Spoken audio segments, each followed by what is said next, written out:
We take you around the Northland, city by city.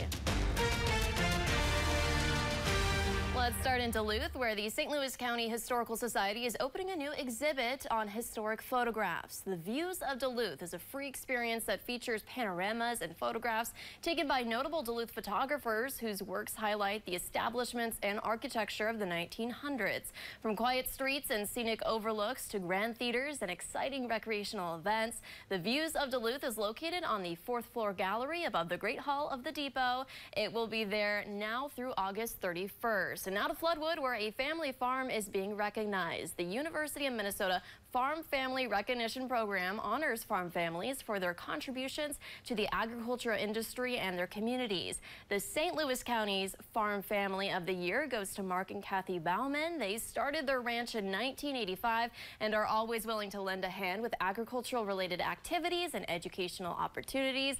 They will be recognized at Farm Fest in August. And we wrap up in Superior, where there are several ways to get out on the water this summer. The University of Wisconsin Superior's Superior Adventures offers community paddle events. We have the dates and locations listed on your screen. The trips start at 6 p.m. and end at 8 p.m.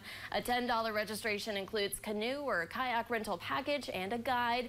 We have the link to register on our website. And if there's anything going on in your neighborhood that you think we should know about, send us an email and it might be featured as we take you around the Northland, city by city.